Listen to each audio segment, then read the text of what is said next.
قرآن کریم نے پہلی ہی شروع میں ذالکل کتاب کہا تھا. اس کو کتاب، دنیا کی کوئی کتاب ایسی ہے کہ جس کی زبان آپ نہ جانتے ہوں اور کتاب پڑھتے چلے جاتے ہوں؟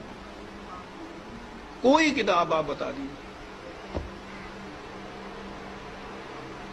زبان نہ جاننا تو ایک طرف، فرض کرو زبان جانتے بھی ہوں اور وہ کتاب کی زبان ذرا مشکل ہو تو آپ ایک آدھ صفحہ پڑھ کے کہہ دیتے ہیں کہ نہیں صاحب میری سمجھ میں نہیں آتی. آپ کتاب پڑھتے ہیں تاکہ سمجھ لیں اس کو.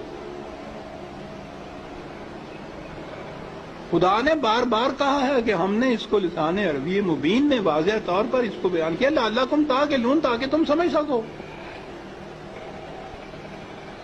کتاب کو اگر سمجھ کے پڑھ لیا جاتا عزیزان من تو نہ ملوکیت باقی رہتی، نہ سرمایہ داری باقی رہتی، نہ مذہبی پیشوائیت باقی رہتی. سازش یہ کی گئی کہ سمجھنے کی بات یہ ہے نہیں، بغیر سمجھنے کے، بغیر مفہوم جاننے کے ان کے الفاظ کا دوہرا دینا جو ہے اس سے نیکیاں مل جاتی.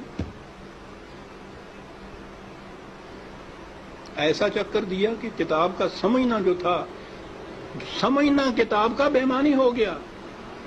بغیر سمجھے ہوئے اس کے الفاظ کا دوہرا دینا عین مقصود یہ رہ گیا.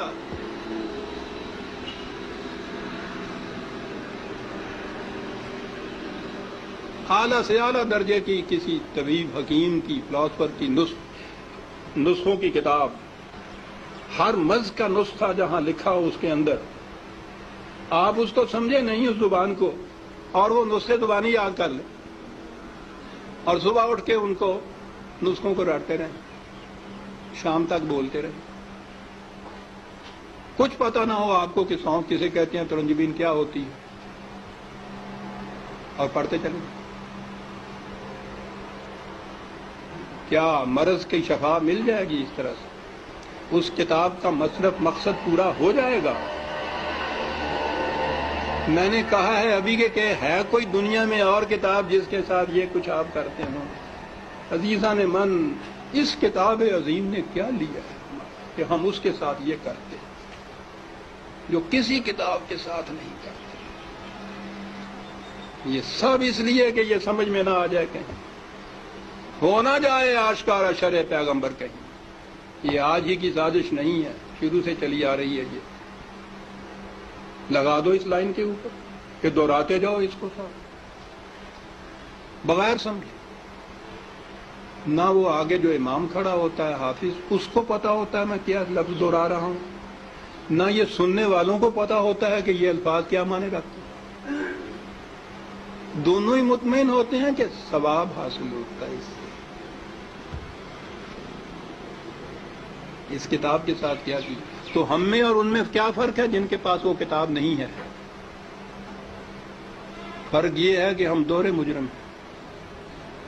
ہے بھی کتاب، اور کتاب کو اتنا، اس کو پڑھنا تو کہیں گے نہیں، پڑھنا تو پھر بھی وہ ناظرہ پڑھا جاتا ہے جو دہراتے ہیں. ناظرہ پڑھنا بھی تو یہی ہوتا ہے، الفاظ ہی ہوتے ہیں جن کو دہراتے ہیں ہم.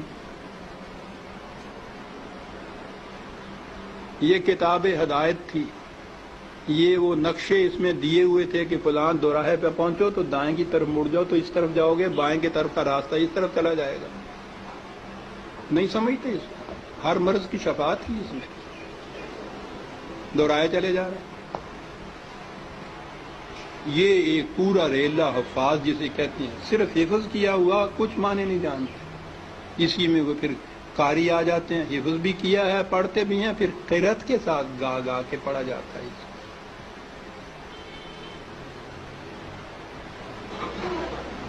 قانون کی کتاب گا کے پڑھنے کی. قرآن میں یہ لکھا ہوا ہے کہ چوری کرنے والا عورت ہو، چوری کرنے والی ہو، جرم کے عوض میں اس کے ساتھ یہ سزا اس کو دو. اب اس کو آپ گاتے چلے جائیے قانون کو.